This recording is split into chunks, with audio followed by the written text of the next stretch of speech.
চলে এসেছি নতুন একটা ভিডিও নিয়ে। সকাল সকাল মায়ের সাথে মর্নিং ওয়াক করতে বেরিয়ে পড়েছি। আর হাঁটতে হাঁটতে আজকে একদম ভালো লাগছিল না, মনে হচ্ছিলো যেন কোথাও স্কুটিটা নিয়ে ঘুরে আসি। তো যেই ভাবনা সেই চিন্তা, বেরিয়ে পড়েছি স্কুটি নিয়ে ঘুরতে। আর এই দেখো আমার বয়ফ্রেন্ডের বাড়ি পেরোচ্ছি, দিয়ে এইসব করতে করতে চলে গেলাম মামার বাড়িতে। আর মামার বাড়ির রাস্তার অবস্থা দেখো কি খারাপ। মামার বাড়িতে গিয়ে সবাই সারপ্রাইজ একটা সকাল সকাল পেয়ে গেছে আমাকে দেখে। আর বুবাই দরজা খুললো, বুবাই মানে আমার ছোটো মামা, ও তো দেখে শকড। আর আয়ুষ তো জানতোই না, ও তো আমাকে দেখে কেমন রিয়াক্ট করবে একটা।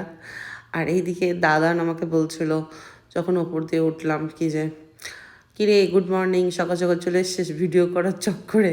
আমি বললাম হ্যাঁ চলে এসছি, কারণ কন্টেন্ট পাচ্ছিলাম না। মায়ুনিও দেখে আমাকে আলাদাই একটা রিয়াকশান দিল।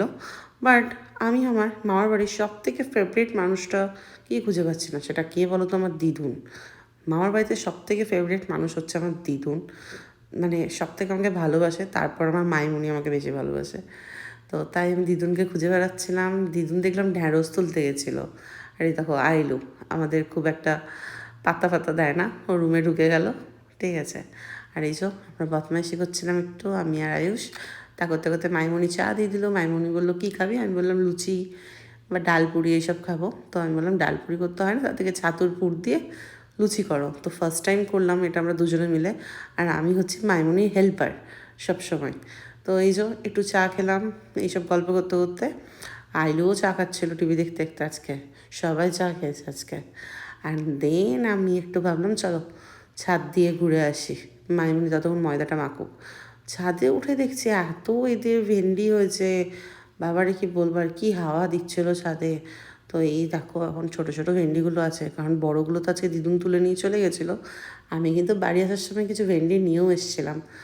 তো এই যে দেখে তো বেশ খুব ভালো লাগছিলো, খুব অ্যাস্থেটিক লাগছিলো। বাড়িতে গাছ সবজি হলো বেশ তো ভালোই লাগে সবার গাড়ি। তো এই সব দেখতে দেখতে তারপর ভাবলাম চলো আর একটু ঘোরাঘুরি করি। এই যে ভিজে ভিজেও তো চলে এসছে আমাদের এখানে। আমার ছোটো মামা বাড়ির রঙটাও অরেঞ্জ করে নিয়েছে। যাই হোক, এটা জোকসা পার্ট। আর এইদিকে দেখছি এটা শিউলি গাছ। ঠিক আছে। আর এই দেখো অনেকটা জায়গা মাঠ আছে, এখানটা আমার দেখতে খুব ভালো লাগে। ওই দিক দিয়ে ট্রেন যায়, সেই আমরা ছোটোবেলায় একটা উপদুর্গার একটা গল্প শুনেছিলাম, ঠিক যেন অনেকটা ওরকম। আর এই যে এবার মাইমুনিকে আমি হেল্প করতে চলে এলাম। তো এই যে ছাতুর পুরটা এরকম করে মেখেছিলাম, বেশ ভালো লাগছিলো খেতে, পুরো ডাল পুরির মতনই হয়েছিল। তো এই যে দারুণ। আর নর্মাল একটা আলুর ঝোল ঝোল তরকারি আমি করলাম, কারণ ওদের আলু ভাজা হয়েছিলো ফার্স্ট টাইম। বললাম আলু ভাজা দিয়ে ভালো লাগবে না, তার থেকে এরকম কিছু একটা খেতে হবে। আর একটা আমরা দুষ্টুমি করেছি, আমি আর আমার ছোটো মাইমুনি মিলে। আমরা ওই যে কুমড়ো শাক ধরেছে দেখতে পেয়ে গেছি ওখানে।